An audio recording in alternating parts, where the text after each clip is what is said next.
afternoon, and welcome to Real Chicks Rock Presents Real Discussions. I'm your host, Michelle Dawsberg, and as always, I'm super excited to be here every first and third Sunday starting at 2 o'clock. Thank you for joining us. For all of the new listeners, we say welcome, welcome, welcome, and thank you for spending the time with us this afternoon. Just want to give you a little background as to what Real Chicks Rock is all about. We're all about the empowerment of women, and we do it through collaborating and raising awareness about the issues that impact us as women. And we have various platforms and vehicles that we do it through. We do it through community service. We do it through mentoring. We do it through our apparel line, the t-shirts. Hey, yeah, we still got those. We're going to launch a new whole merchandise line on that. We'll tell you more about that at the end of the show.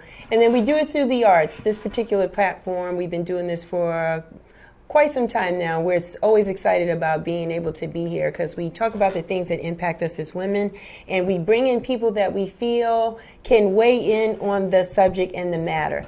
Today's topic is leaving corporate America.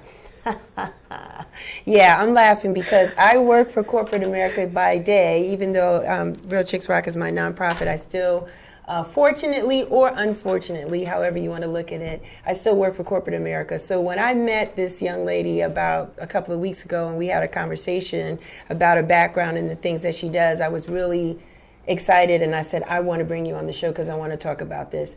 Oftentimes we have this job and we go to work Monday through Friday. It takes a huge amount of our time every day that we go, but it provides the resources that we need so that we can exist and that we can live. But for some of us, there's something else inside of us that keeps gnawing at us. It's a passion, it's some spirit of entrepreneurialism, and we're trying to find how we can activate that full time and make that work for us. And we're going to talk more about that as we get into the conversation. For today, my guest is none other than Lisa Maxime. Hi, Lisa. Hi, Michelle. How are you? I'm good. How are you? I'm well. Thank you. Good. Thanks for joining us today. Tell us a little bit about yourself and a little bit about your background and where you're from. So I am originally from South Carolina, a rural area in South Carolina. I served for 11 years in the United States Navy. Really? And then I did 11 years as a federal employee at the Centers for Disease Control and Prevention in Atlanta. And I struck out to do the entrepreneurial journey July of 2018. Wow. So it's been about a year or so, and it's been filled with a lot of learning curves. And so I'm grateful that you invited me today to talk to people so that if they're thinking of going this route, I definitely can share my failures, my ups and downs, and help them prepare better for it. Awesome, awesome. Did you attend college or you go Yes, from yes. So I, like I said, I did 11 years in the Navy. After I got out of the Navy, I did get my degrees. Okay. So I have I heard a plural, so more than one degree? Yes. Degrees. Okay. So I have a bachelor's in human resource management. I have a master's of health services administration degree, and then I have an MBA with a concentration in project management. Oh, that's a lot. You're heavy already. So Lisa, share with us, how did you first get your start in corporate America? You remember your first job in the corporate life? I do, and I will say it was the CDC. Okay. More so. Okay. Because I did, like I said, do the time in the United States Navy, came right out. And then entered into the CDC as a contractor at first, and then spent about a year and a half as a contractor doing inventory for the Strategic National Stockpile, and then became a federal employee after that and did a lot of policy work. Okay. Yes. All right. So when you were contracting, did you feel that you still had the ability to navigate your career, or did that change for you once you became a full-time? I feel like it was definitely insight into where I could go within the CDC, and gave me a lot to aspire to and try to create a strategy to get to where I wanted to go. So it definitely was an entry into what I could possibly have as far as a career in the federal government. I say that because oftentimes there's still a population of people that still, they're younger, or they could be middle-aged, but people still feel like they need to go to college to get to that next level. And so I just wanted to just kind of call that out, that you did go to college, you get some degrees, various different degrees, and then you got your opportunity. Did you feel that you were in high demand because of the degrees that you acquired? I wouldn't say that. I think more so, I want to say that the outlook on degrees, while it's still important, I think is shifting, because I think the way we are employed is shifting. The way we look at the workforce is shifting. Right. So I don't necessarily would say today you absolutely need a degree. I will say you need to have knowledge of the area that you're going into, and you need to know how to produce results more so than anything. All right, that's fair. That's a fair thing. So Lisa, when you started working, were you doing the thing that you wanted to do career-wise? Absolutely not. I tried. Absolutely not.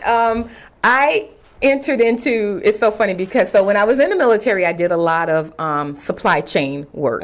So a lot of inventory, a lot of ordering, which was not what I wanted to do.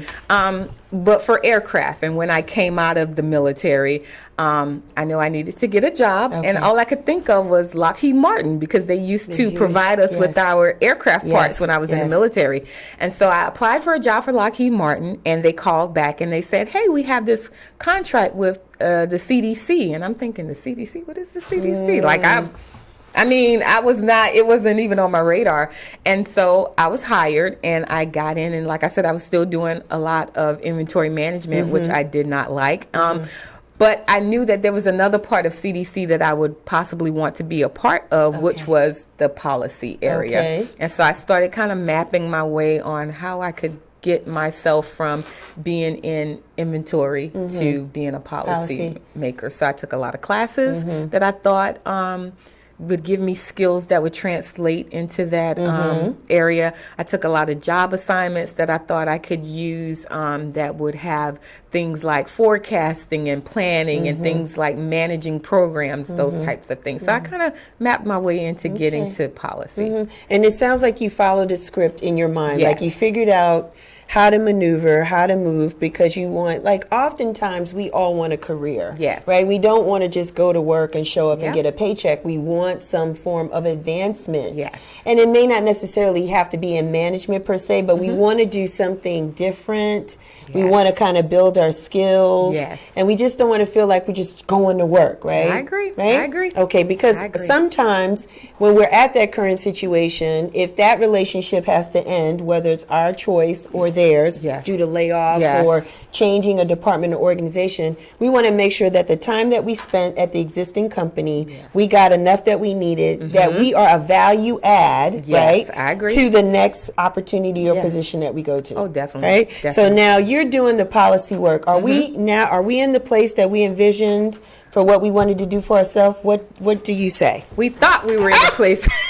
All right. Okay. We thought we were in the place where we wanted to. Okay, so we're doing this. We had arrived, but we had not arrived yet. So what happened for you, Lisa? What hit you? I think what I realized once I got to policy is the people who create policies, they are of a certain mindset. Come on. All right. And of a certain background that just did not mesh with who I was, in my core. I am a creative. I feel like you need to give me a task and let me run with it. I don't feel you need to stand over me and see if I'm doing that task. Right. Especially at that, because by the time this is happening, I'm in my mid 30s, early 40s. And I've been in the workforce enough to know what needs to be done, when it needs to be done. So just give me the task and let me go. And that was not it. And so that's when I started dreaming of freedom,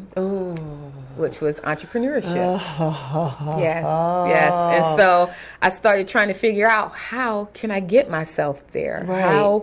How can I get myself? Because a little more to go back to where I'm from rural South Carolina, where you really get you a high school diploma, and you go work in the factories or some manufacturing plant somewhere there. So my family is very large, but I will say my sister it's maybe 4 of us who have a college degree. Degree.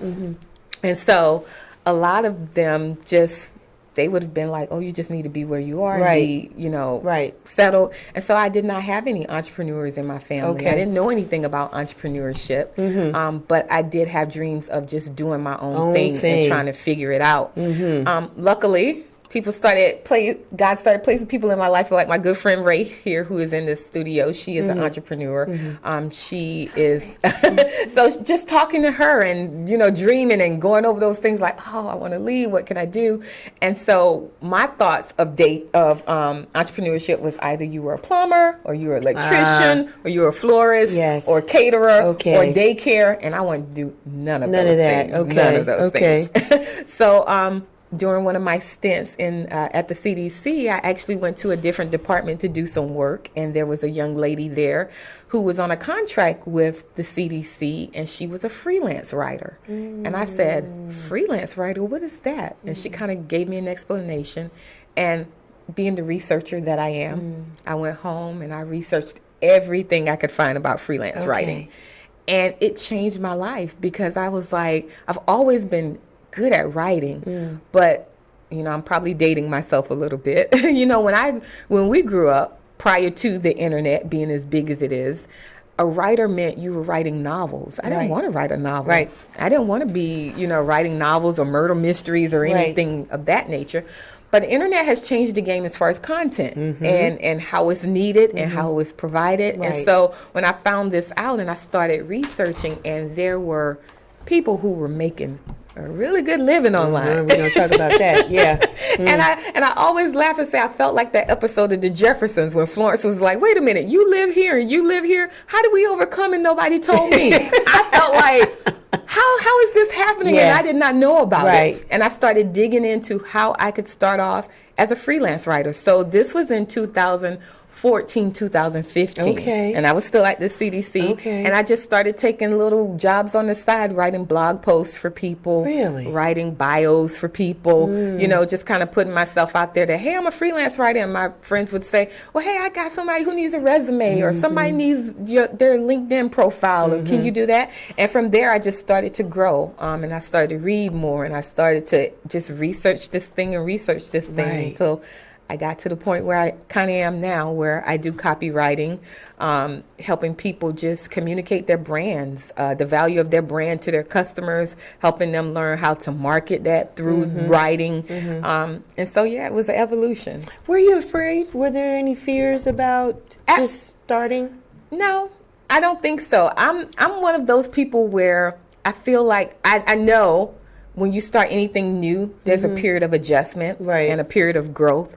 And so I knew that I was going to go through some hard times maybe in the beginning. And I prepared myself as much as possible, but I knew I wouldn't stay in that place. I knew eventually you may hit bottom, but you always come back up. So I was okay with, and that's the thing I think most of my associates, friends admire most about me is I've never really had that fear. I left the Navy with 11 years in, and people were like, "You're crazy. What are you going to do out there? You only have 8 more years till you retire." And I just felt like, 8 more years. Yes. And I felt like, well, you do know there's more people on the outside than in the military. I'll make it happen. Yes. And when I left the CDC, same thing. You have 11 years. You only have 22 more before you retire. And you will have this check. And I just felt like, I may not even make it to 22 years. And I just don't want to leave this earth thinking, what if I had done this? What if I had done that? So a lot of my friends always say, you're so brave and bold. And it's not that. I just feel like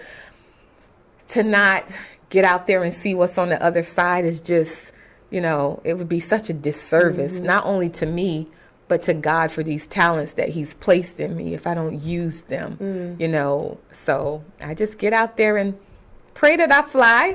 Sometimes I fall, but luckily I'm able to get back up and keep it going. So, excellent. I just want to say this. Oftentimes, we just don't know how to start. Sometimes we don't even know what our gift is. Right. Because we may have a bunch of different ideas in our mind. We don't know how to get things going. So just a suggestion, how can one get started in something?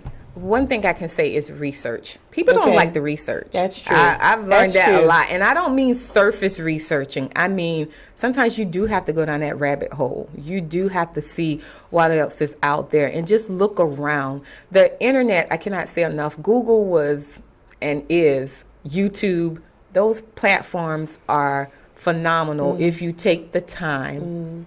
But for me, that meant, maybe not going out. Maybe I spent all Saturday night researching. Say that again. Say that again. Maybe I spent all Sunday searching, but I did do researching. You mean you weren't binge watching things either? You mean you sacrificed? There was a time and place. I did binge watch. I won't say I didn't, but I knew that, okay, this is important to you. You can't do this right now. Okay. You can binge watch. Maybe you binge watch during Christmas break. And then you just look forward. It may be August, but you say, okay, in 4 months I can't. There's a lot of stuff like I haven't even caught, I'm not even up on, Yeah, because you're researching. You're going down rabbit holes. Yes. For your career. Yes, you have passion. to, because the information is there. And I think a lot of people don't realize that the internet has changed the game so much. Yes. The barrier to being an entrepreneur or getting out there or getting started. How do I get started? The information is all there. You just have to look for it. And it may take you a little more time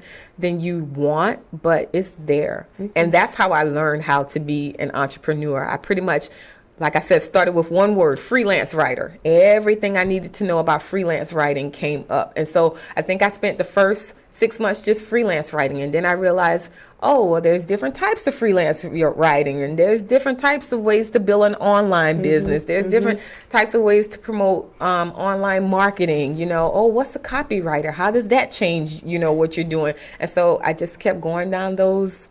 And I think that's probably why it took me a while, because like I said, this started in 2015 and I didn't leave CDC until 2018. And I'm still, on this journey. But it took a while to get the foundation. But that's not bad. That's like in 3 years. And I want to get to that 218 point. So was there an exit strategy for you, Lisa? When 218 got here, that's when you decided to leave. But was there any additional planning in place for you before you left? Well, I would say 2018 was not the exit. It was originally 2016. Okay. Then it went 2017, and then 2018 came around, and I said, you know what?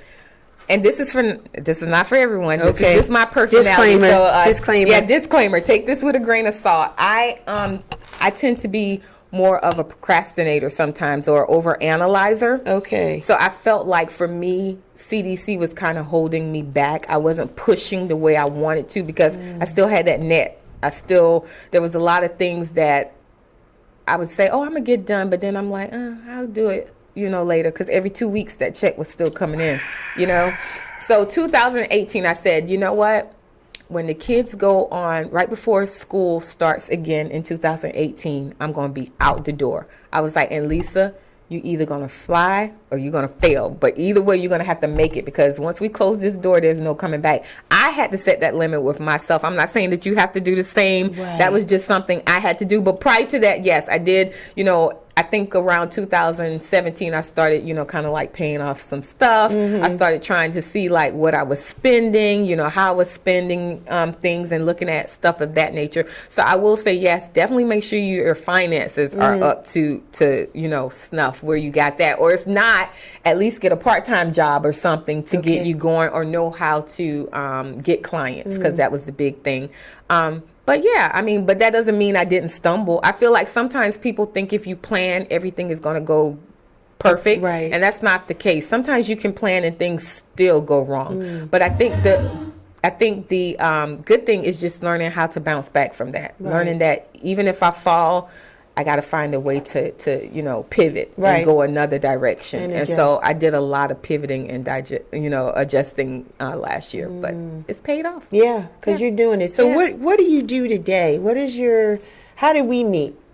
So we met by our good friend Donna. Donna Hogan. I love Donna. Donna Hogan. Donna Hogan, an Atlanta realtor. That's right. Yes. I met Donna at a business networking event in Kennesaw. and she and I spoke. I exchanged numbers with her. We went to lunch a couple of times, and she has been my biggest cheerleader, which is so surprising because I think on this journey you really realize how much you need people. Yeah. She tells everyone about me. She'll be like, I told such and such about you. I'm like, thank you, Donna. Thank you. Yeah. So she said, hey, I got a friend, Michelle. I think she could use your help. Reach out to her. And I reached out to Michelle last year. Yeah, she did. So last year. Yeah. So I'll pick it up from here. So, yeah, Lisa reached out to me. And you know, for those of you that have iPhones, you have contacts you know, and then you have contacts you don't know. So Lisa was in the don't know side of my phone. And she sat there for a long time. I was like, okay, yeah, Donna told me. A year. Donna told me that she said she had this person was going to reach out to me, call me, but nothing happens before it's time. Yes. Because I wasn't ready to have that conversation. Yes. Because today Lisa focuses on marketing strategy, strategic marketing and planning and that type of stuff. And I was not ready to have that conversation. So this year, like an epiphany, and you know, as we always trend towards the end of a year and start a new one, you always want to shake up how you do things. Some people call them New Year's resolutions. I don't really do that because I feel like you're always evolving every day. Agree. You should be. Agree. You should be. And I then agree. when you are, air quotes, entrepreneur, or when you run your own business, your planning for the new year happens a quarter before the year is even into flight. So I don't feel like it was a New Year resolution. It was, I think I'm ready for this, because in looking back, now one thing you do at the end of the year, you always look back. I look back and I felt like the brand wasn't where I felt it should be. Yes. So I made that call. So I called Lisa and we talked for like an hour and a half or so. And it was like, the heavens had opened up and we were supposed to have this conversation. And the timing was great because the things that I was asking of Lisa and the things and the information she was able to provide, if I had called a year sooner, I wouldn't have been ready. She wouldn't have been ready. The conversation would have been different. So I don't think I procrastinated. No. I think it's a sense of knowing when the time is right for you. And I say that for those that are listening, that it's never too late to even just stop and make an assessment of what you're doing. Because oftentimes we have this business, right? And it's an idea. And we do have our cheerleaders and they tell us and they encourage us and we're doing this thing. But it's not maybe generating the growth that we wanted to have. And growth could be audience, participation, support, finances. It's just not getting where it needs to be. I think you owe yourself the opportunity to stop and just kind of figure out what you're doing and how you can improve some of the things that you're doing right, and some things that may be stagnant and not moving, you need to try to resuscitate and figure out how to do that. So you may have to change some of the people that are in your circle or increase your circle that talk a little differently to you, like strategic planning and marketing and advertising and just different things that will help get the brand to a different level. Now, the thing that I had liked about Lisa is that she had this way or this niche of working with people like me, because I came from the genre of the more degrees you have, the better you are, right? So I have a master's and I have an MBA and I was an adjunct professor and I taught and I had this career list, and you go and you do all these things that you too will get promoted. Well, my scenario in corporate is a little different. So even though I'm out here vibrating with the nonprofit and we got this entrepreneur thing happening, there's something about me that hasn't quite translated in corporate, right? So I've not got the success story that I wanted from myself, right? So it's good. We make money, we get it, we pays the bills, and we're thankful for that. But I am not fulfilled in corporate America. I'm not. And something went off in me in a couple of years that said there has to be something else. So this entrepreneurial bug has gotten me. And so I'm on this fence, right? I always commend all of the people that were like, that's it, I've had enough, I'm going to do it. Some were forced to do it by a layoff. Sometimes they've just lost their job and they had no choice but to really, as you say, just fly and make it work. I'm still in that space of, I have all these things that I have to do and I have to do it, but then this job pulls me. And it takes a huge amount of my time just to get there every day is a thing, right? Oh, because yes. that could be time invested into my business. Yeah. Just then the things that I have to do for them, and it's a constant battle. It is, but you can't do it unless you're ready. So Yes. the finances have to be in place. Maybe somebody has to put their blueprint on my back, like get out. You got to get out and do it because then it's a sink or swim situation, right? Yes, and that was my situation. I definitely had to put my foot, as they say, as the young kids say, I had to put my foot on my own neck. Yeah. And it was like, you've got to do this. Yeah. Because I was feeling the same way. My commute to work was like an hour and a half it's crazy. each day. Yeah, it's crazy. That was just one way. One way. That wasn't talking about the afternoon. My kids were in extracurricular activities. I was getting home, literally having enough time to change out of my corporate wear into like some jeans or something and take them to their practice where we were there until 8:30 at night. Then stop by, get them some fast food, and then hop home and hope we can get homework done and get ready for the next. It was crazy. And I was just telling myself, like, you have these gifts, like you have this knowledge, you know what you're talking about. You just need to believe in yourself. And I will say, though, for anyone who is considering entrepreneurship, do not underestimate your mind, the work that you need to do on your mindset, because we've been trained that, you know, we go to these jobs and everything is laid out for us. You know, your job description says you only do certain things. They already have protocols and processes and systems in place, and you just follow that blueprint. When you're an entrepreneur, everything is on you. You are the content creator, you are the marketer, you are the CEO, you are the accountant, the bookkeeper, you know, you are your PR person. You are all of that. And so it can be overwhelming to get your mindset around, okay, I need to get this done. Right. And then you're battling with your inner self because it's something new. You've never done it before. And your inner self is saying, who do you think you are? Like, you can't get this done and you don't know this. And these people already know that. And why are you going to put that out? And that was my situation for like all of last year. Even though I knew, I'd talk to my friends and be like, you just need to do this, this, and that. And they'd be like, oh my God, you know so much.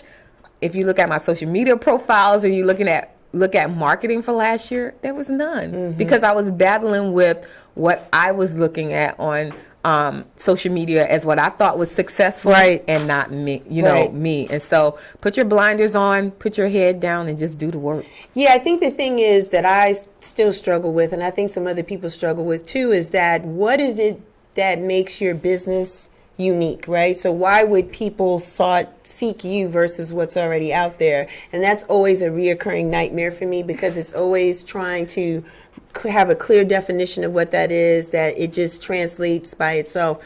And so that's one of the things that, you know, you got to be honest with yourself about. One of the things too, as we talk to some of the people that are listening that may be on the older side of the scale, like I was saying, we're conditioned to go to school, go to college, get these degrees, have this career. Having a business is not the way to go. Like work for somebody. Let me say that again. I'm gonna lean in on the mic. Work for somebody and get your watch after 30 years to 25 to 30 years. Exactly. You get a watch, maybe get some flowers. You didn't even get that. And it's for like half your entire life working for someone else. I think those days of doing that are gone. They're leaving for the most part. They may not be gone, but they're definitely leaving. That it's just not. It's so unfulfilling to go and work for someone else. Totally agree with you with the fact that you come into work, you are a seasoned professional, and it has nothing to do with age. Because if you have the experience, you're seasoned. Exactly. So I don't want people to feel like you got to be older. Yes. If you have the experience, you're seasoned. But what you don't have the tolerance for is somebody micromanaging you as you're at your job every day because they pay you. It's a service, right? Yes. You come in, you do the job, you get paid for it. You don't need somebody to instigate that relationship that you have between yourself, that role, and that paycheck. Yes. But that's that whole leadership. People have to get promoted, and it's this whole corporate hierarchy that exists. Got it. What I tell people is when you work for corporate America, write everything down, take what you can get, because they're not in the business of failing. They're in the business of trying to make money and to succeed. And you could take that same framework for your business and be successful. For example, we don't do contracts, some of us, in an entrepreneurial and I world. got lucky with that. Right? At work. Yeah. I actually got lucky with that. I did a lot of contracts for CDC. See? And at first I was like, oh, why do you put me on this? It's such a headache. But now when I talk to people, that's another area of my business I plan to expand into, because a lot of people don't know contracts. They don't know how processes. They don't know systems. And being though I was in two of the most structured areas, government and military, that's something I definitely can bring to the table. But I just want to tell people also, even if you don't want to be a full-time entrepreneur, the days of having one stream of income are over. That's right. It is over, and you have got to find another stream of income. So even if you are a part-time entrepreneur, I beg of you to find something to supplement your full-time income, because no longer can you sustain off one income. You can't. I have a girlfriend I was talking to just last week, and she was telling me her husband was laid off last year. Luckily, he was only laid off for 4 months. But these are people in their, mid-30s. They have responsibilities, does. and there's no backup from that. At least if you have something, and at least if you learn how to do passive things that are passive income, you can have something to put back and save for, a rainy day. So definitely look around your job, look at how the structure of your company is, and start trying to learn those different pieces and have that in your back back pocket, because even if you're just consulting, helping somebody build something that you have already, that is being done, whether it's business development or marketing or IT or something, you can offer that to people. And I think a lot of people get it mixed up too, because your market is not just local. Your market, it can be global with the internet. And that's why I'm so big on online marketing, and why I really wanted to help those of us who are, I would say, ages 40 and up, or maybe even 35 and up. A lot of them have successful businesses locally, but they don't know how to take that online and use an online presence and build from there. And to me, that's because we need to work smarter, not harder. Yeah, absolutely, because we're kind of set in our ways. I'm going to speak on myself sometimes. I'm going to help the people that's listening. I know this is what you're thinking. This is what you're saying. I'm set in my ways. I don't want to do that. I got Facebook. That's enough. I don't want. Let me tell you something. There's money out there that's happening that we are not privy to because we're stuck in our ways. You cannot do business the same way from 10 years ago. You have to change the dynamics. You have to change how you interact with your audience and with your business. That's the only way that you're going to be successful. There's this whole thing called digital products. Lisa taught me that. Digital products, and there's ebooks, and there's videos, and there's so much webinars and things like that. Online courses. There's so much stuff that you could do in the privacy of your own home, and then market it online. That's a way that you can have a passive income or another stream of income, and you build that up and get it to a place that it releases you or creates the freedom that you need, that you can leave corporate America. I think I'm helping somebody today. Yes, you are. Helping somebody today. You are. And just to drive that point home, a lot of people don't know the online learning space is projected to be a $325 billion industry by 2025. That means more people are turning to on the internet to learn skills, whether it is public speaking, whether it is basic business writing, whether it is accounting, the fundamentals of accounting, the fundamentals of digital marketing, wherever people are turning. And when you think about it, those people are not just in the United States.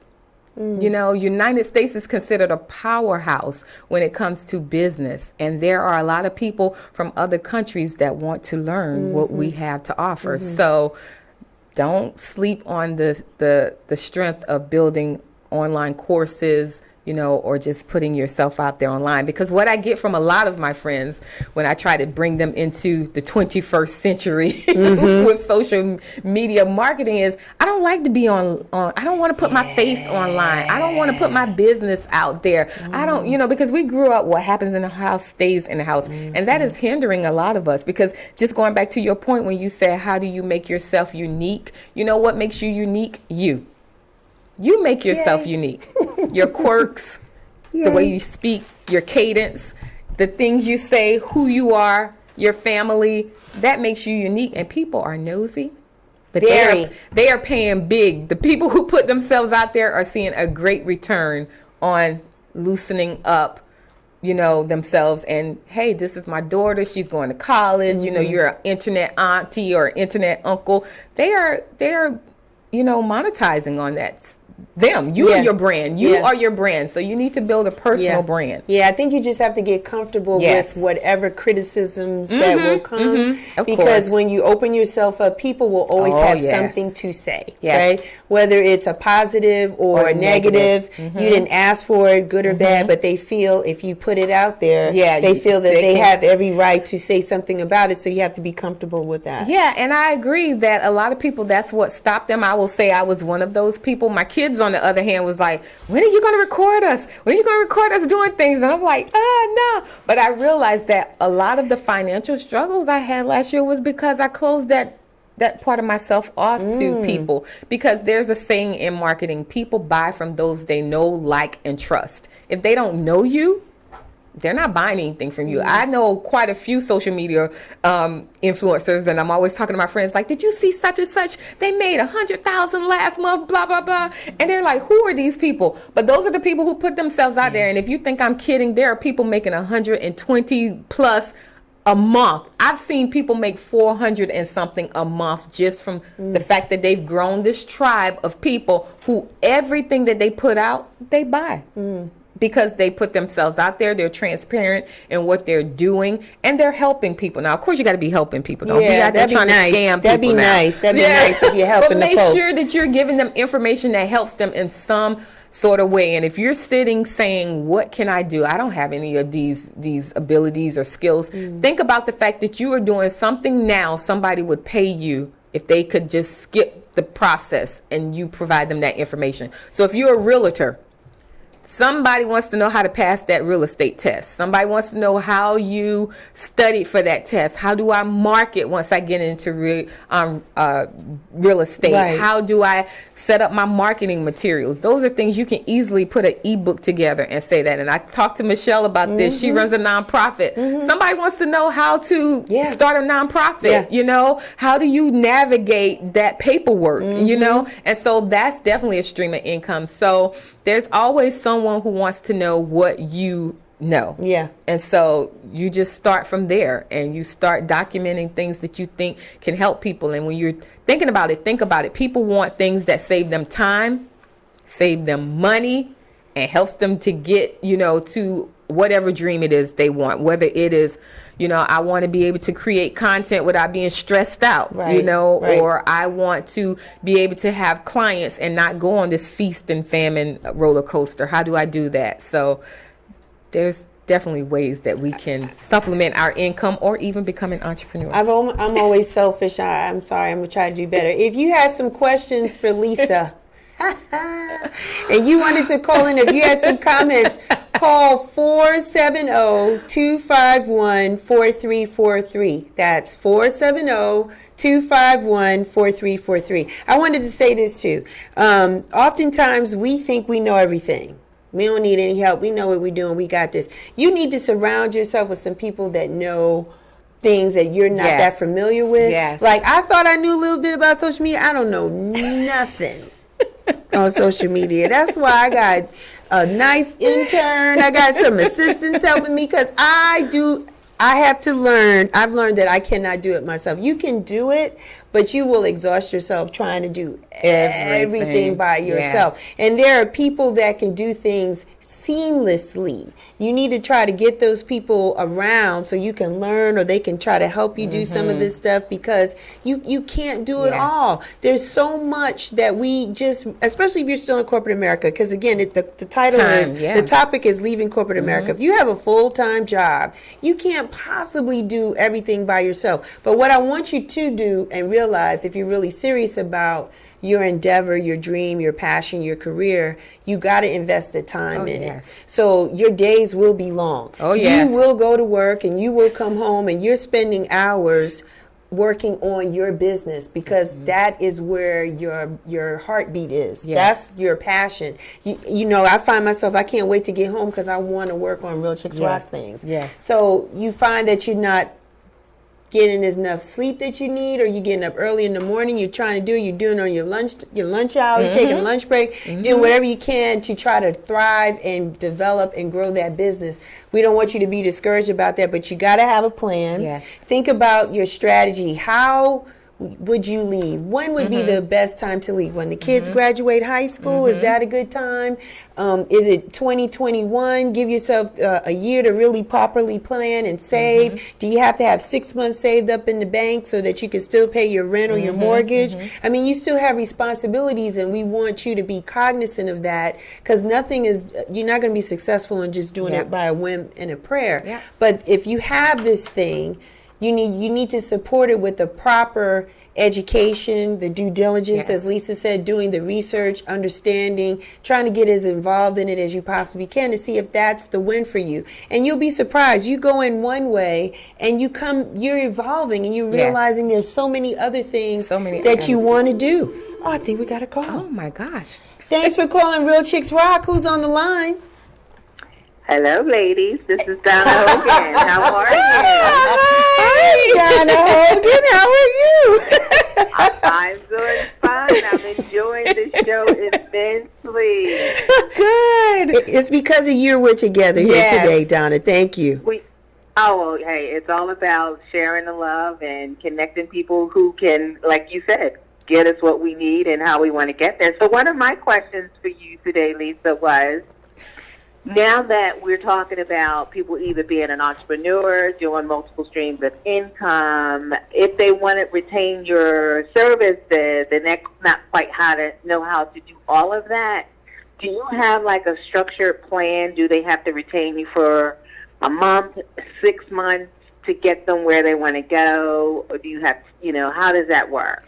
Well, definitely, all of the plans that I do when I'm working with someone is customized. It's definitely going to be dependent upon your goals, what objective you're trying to reach, and how quickly we can get there. I will say most plans at the least is going to be at least 3 months, because you need at least 90 days of working a plan to like really see change. So if I was working with you on social media, it would definitely be at least 3 months. That way you can track, where you were in the beginning, look at our analytics, see how we've grown, see how your audience has grown. So definitely give yourself time. So working with me for a month, if you were doing social media, is not going to be, I think, conducive to what you're doing.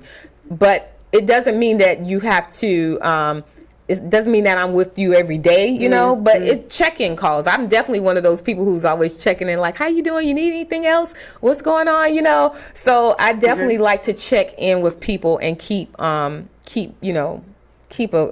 pulse on their, how they're growing and see how they're achieving their goals. And I'm assuming they're going to have, your clients are going to have assignments that they also have to do the work. You both can meet the goals together, correct? Donna likes assignments. Let's go back. I'm glad you said that. Yes, when you're working with something, when you're working with someone, I will say, realize that it's not all on them to carry your business. They can only give you the strategies, but if you do not work those strategies and those plans, you're not going to get anywhere. And so I see a lot of people get strategies and then they say, oh, it didn't work for my business. And you're like, well, did you do A, B, and C and D? Oh, well, I felt like I didn't need that piece or whatever. I'm putting together a strategy for a reason for you. And so you have to do your part. And so, yes, Correct. definitely. Thank you, Donna, for bringing that up. Okay. Well, that was my question. Continue on. We Thank you, definitely have to Donna. get together. Yes, definitely. Thanks, Donna. All right. Talk to you, Michelle. All right, Bye-bye. bye. She's absolutely right. You got to do the work. When talking to you, I was overwhelmed. And I felt bad. I did not want to overwhelm her, but I wanted to give her enough information that she could make a decision. Ooh. But I did tell you, disclaimer, you do not have to implement all of this stuff at once. Yeah, thank you, team. It was mostly a plan so that she could see different ways that she could maneuver to where she wanted to go. So I gave her a lot of information because a lot of work. It's a lot of work, and my team said, because I was your like, money's worth, right? Yeah, I got my money's worth, and then some. But I had to step away from the desk when I got that. I couldn't do anything for the rest of the day. But then, like a champ, because we're not quitters. Sometimes you have to take a break and come back. So I did come back, and I did start looking at some things. And there was some. My suggestion would be too is to gravitate to some low hanging fruit, some things that are some quick wins, or some things that you can implement or change really quickly, because that builds up your momentum and your confidence and trending and going in the right way to deal with the bigger issues. So there's a lot of opportunities in my strategic marketing plan that I have to work on. I have a lot of work to do. I got a lot of work to do. It's so much to do. It's going to be fine. It's already fine. You don't have to do all of it at once. Yeah, I just have to remember, because I'm task oriented. You put it in front of me, okay, I got to do this, this. And I have to realize everything can't be done in the day. And you don't want to burn out. That's the other thing too, that as an entrepreneur, you will burn out because you feel like you have so much you have to do, so much is riding on it. You're trying to be in multiple places, do multiple things at one time. You have to figure out some kind of work-life balance. I agree. Even as being an entrepreneur, sometimes you just have to put it on pause, not totally ignore it, but take a break from it, incorporate some time with your family, some me time, whatever it is that you need to do, even binge watching. I laughed about it earlier, but sometimes you just got to do what you need to do, and then you can come back with a fresh perspective. Because I say to every entrepreneur that I know that has successfully left corporate America, and I encourage them, I say, don't go back. Yes. Do whatever you got to do to not go back. And the pull will be strong. I will admit, there was times, especially in the first couple of months, I was like, what in the world did I do? Let me go back. And I promise you, with all of my degrees, I must have applied to I don't know how many jobs, and no one would call me back. That's when when I did have an interview, nobody would hire me. And I felt like it was God stepping in and saying, nope, that's not what I have for you. The only reason why you're not going where you want to go is because of you. Because I've given you everything you need to succeed. Everything you need is inside of you. Every time you talk to people, they tell you how much value you bring to them, how much information you give them, how you know your stuff. And so I'm not going to let you go back into that, because that's not what I have for you. And so then I had to really start looking at myself like I was doing a disservice to God, because I asked him for entrepreneurship and I prayed for it. But I admit, in the beginning, I didn't know what I was doing. So I wasn't working as hard as I should have been. I wasn't as structured as I should have been in some things. And so it was me. It was me in this mindset, and I had to get over that. But I'm ready to rock this year. She's ready. She's at my desk this year. She's ready to go. She's ready to go. I'm rocking this year. So how was it for you in 2019? There was some more evolution or some more epiphanies that happened for you, Lisa. You mind sharing a little bit of those? I have a lot of epiphanies. One is, we were not put on this earth to do this by ourselves. You have got to get over yourself. It is not that serious. If you need help, ask for help. Ask and let people know you're struggling in ways, and just getting over fear. You can feel fear, but you can't let fear stop you. It's okay to feel fearful. It's okay to say, I don't know how to do this, but you have got to keep moving. You got to do some type of action. And making yourself uncomfortable. If you want to grow, you've got to get uncomfortable. Like, this was uncomfortable. I'm having fun now, but and looking forward to doing more of this. Call me back, girl. They I love it. But yeah, prior to this, I was like, oh my God, A nervous wreck. I can't put myself out there. But yeah, you limit yourself. And you have to realize everyone started somewhere. Yes. No one came out knowing exactly what they were doing. And that's why one of my favorite podcasts is How I Built This. And it is such a good podcast because there are entrepreneurs who talk real how it happened. Like Sarah Blakely, she'll tell you she knew nothing about Spanx at all. Her mom drew her prototype. Mark Cuban talked about how he was a serial entrepreneur and he failed at many of his things until he finally got it right. So I would say to anyone, it's not perfect. Like they said, done is better than perfect, because I'm a perfectionist, recovering perfectionist. But just get it out there and tweak it as you go. And so I had to learn that, not to be perfect, done is better than that, to not let fear stop me, to get out there regardless of how I felt, to ask for help when I needed it. And to be patient with myself, give myself grace. This was something that I wasn't doing before, because I really went through a process where in corporate America, everything I did worked. First time up, I just studied, it worked. But no, it didn't work like that in the entrepreneurial world. And I had to realize that sometimes you just got to go back to the drawing board. And this is probably the biggest thing. Make it simple. Keep it simple. Okay. Keep it simple. Okay. That works. That's it, yeah. That helps. I'm going to say this. Even though times have changed, there still are no shortcuts in certain things, correct? Correct. So even though social media is a wonderful tool and platform to get you out there, get your business, get exposure, get the followers and all that, do you still need a business plan? What say you, Lisa? I say yes. Yes, you do. It provides a roadmap to where you want to go. I mean, you're looking at your competitors and how you can set yourself apart from them, and you're looking at the growth of the industry, and you're looking at the trends, and you're saying, okay, pretty much if A doesn't go right, well, I want to prepare for B. So I do think you need a business plan. And okay, yeah, I'm going to be honest here. I didn't have one in the beginning. Okay, that's fine. And I think that's why I struggled so. But I did step back and say, okay, girl, you got to do the fundamentals. You can't skip steps. Because remember, I told you, I know this. You got this. That applies to other people, but not me. But no, you need a business plan. And you definitely also need to remember to cultivate relationships. Just like we talked to Donna. If it was not for Donna, a lot of the people that I've serviced over the past year or so, it wouldn't have been possible. But because you cultivate those relationships, so you get out into the community, you go to the business meetings. Every town has at least some sort of business association.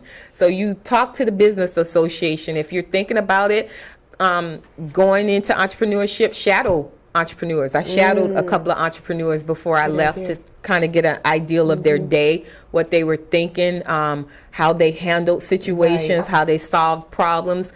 And they were so gracious to allow me to shadow them. But and that's a part of that, all of that research, that goes into it. Because that saying, what you don't know won't hurt, is a lie. It is a lie. And we need to send it back to the pits of hell from where it came from. But yes, definitely just research and get your business plan together. Take that time to research all of those, your SWOT analysis. What are your strengths? And be honest with yourself. What are your strengths? What are your weaknesses? Where is there opportunity for you? What are the threats within? And just take that and work with it. It's no different than the work that you do on yourself, right? We have to do the self-assessment. Like, we look at ourselves for relationships and our career, and even now for our businesses. And you have to do the work first, right? Yes. You have to look at yourself and say, what am I good at? What am I not so good at? What are my opportunities? How can I improve? What threatens me, right? What kind of makes me feel uneasy? It's the same thing that you do on a personal level, similar to what you got to do from a business. Understanding your competition, what's out there, what's the market, what's your target audience. It's all of these things that we don't really like to talk about because we go, because it's a lot. And let's go back to that target audience. Please know who you're talking to, know who you're serving, because that follows into your marketing. How do you do your messaging? How do you talk to them? The words that you use when you you create your marketing messages. All of that stuff is relevant, because if you're saying that your audience is everyone, you're talking to no one, as they say. So if my audience is, like I said earlier, I stated 35 to 40, I'm not going to be on Snapchat or TikTok with my marketing, because they don't know that. I mean, they barely, a lot of them barely know, Instagram for business side. So I will be more towards LinkedIn and more towards Facebook, and trying to pull some of them into Instagram. But you really need to know your target audience, because that shows you where, how you can talk to them, where you can find them, what interests them, what doesn't interest them. And it just really helps to set you apart. And I think once you identify that, it's going to help. I don't think that people will stay away from you. They're going to you'll still have outliers. Yes, you're going to have people come to you more, because once you're clear in determining what your barriers are, then people are going to be like, okay, I see what it is, and then I can even gravitate to it even more. Right. For the brand Real Chicks Rock, we struggle because it seems like women that are a little more mature follow, but there's a whole bunch of millennials that I'm coming for. So we talked about that. So we talked about that, because it's information, and we feel that we can help. The younger ladies just as much as we've helped the older ones as well. And it's okay to have more than one target audience. It doesn't mean that you can't have one. It's just that the messaging for one may be a little different. Yes. Like if I was targeting the women 35 and up, maybe some of the things, my content would talk about the Golden Girls, we talk about, I'd make references to the Jeffersons, we would talk about being in the house before the street lights were on, we would talk about different things because that resonates with my audience. Whereas if I was talking to a younger demographic, a lot of them, it's so funny, I don't know if you saw a couple of weeks ago when they had the LSU Clemson game, they were talking to some of the players and was showing them some older stuff from the 90s, and a lot of them didn't even know stuff like who was Nas and what was AOL. So I wouldn't talk about AOL with a younger group, because they don't even know what AOL is, But my older people, we would remember dialing up and sitting there waiting for AOL to dial up and to get on, the modem shake. So that's why it's important to know who you're talking to. You don't want to alienate them, and then also things that you may not even think about. If you are talking to a certain audience, maybe they don't celebrate Christmas. So you don't want to put a lot of Christmas stuff out during that time. Or maybe they are, feel a certain way about certain parts of politics, which I really suggest you should stay away from, if possible. But I mean, it just depends on who your audience is. And so that's why it's very important to know who your audience is, so you can get your messaging right. Very cliche question, but I'm going to ask it anyway. Is it ever too late to leave corporate? Is it ever too late to start your own business? Okay, I say no, but I'm a rebel here. I mean, some people may feel, okay, let's say if you had 2 or 3 years before retirement, that might be a little, okay.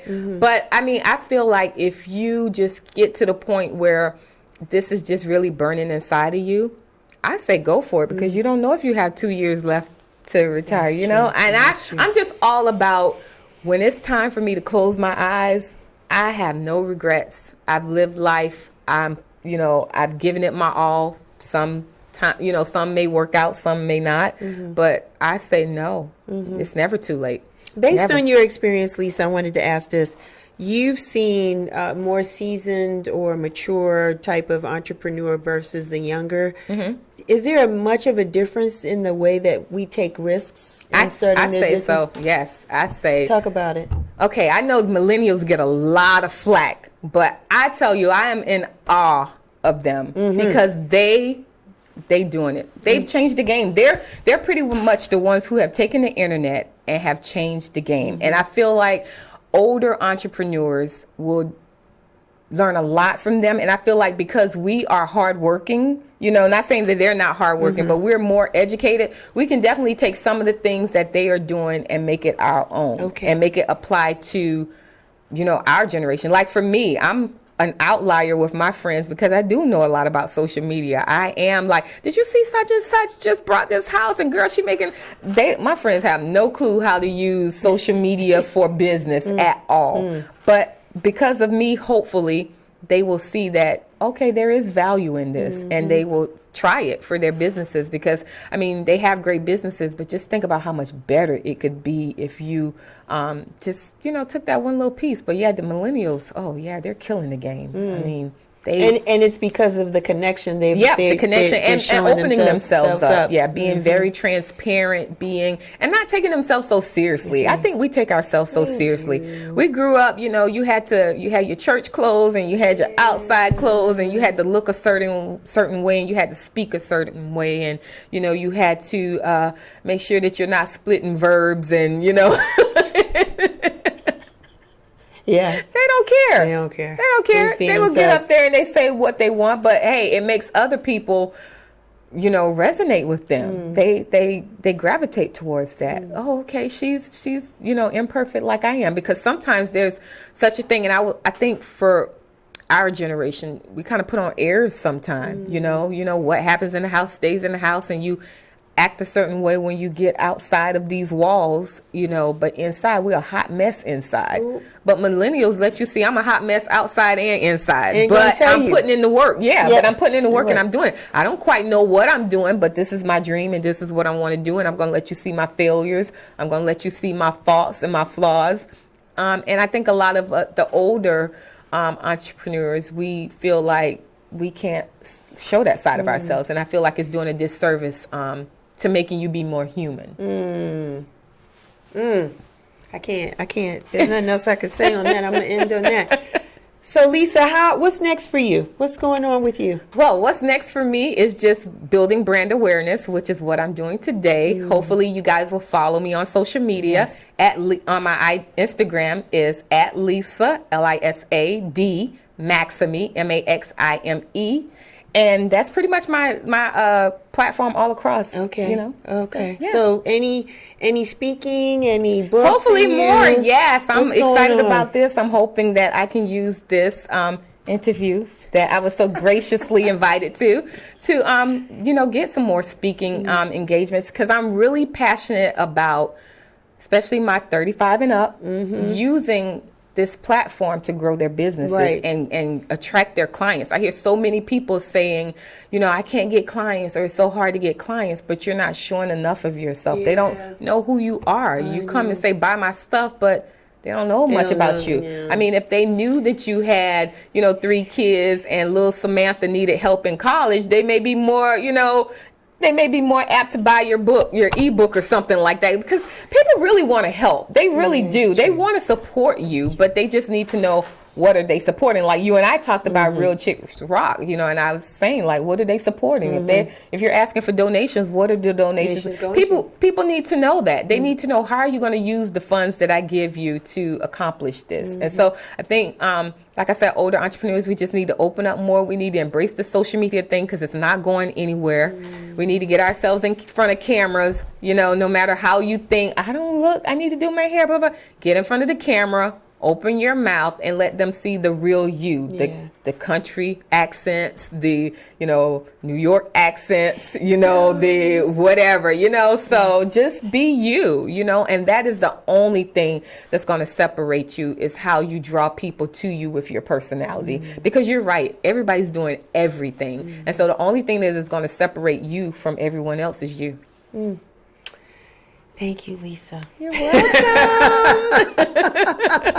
Thank you, Lisa. That was very informative. I hope you guys got that. This was good. This was really good. It was good for me when we met. It was very transformative, because I believe I'm still on edge, because I got so much. But you're not by yourself. I'm not by myself. I have so much to do. Lisa's on Instagram, Facebook. Yes. And Twitter. So Twitter is Lisa D. Maxime also. And Facebook is Lisa Maxime. Okay, yeah. So if you guys have some questions, we did shout out the phone number. This is our time. But if you have some questions, feel free to email Lisa or slide in her DM. Yes. Ask her some questions and get some of her services, because she's really, really good at what she does.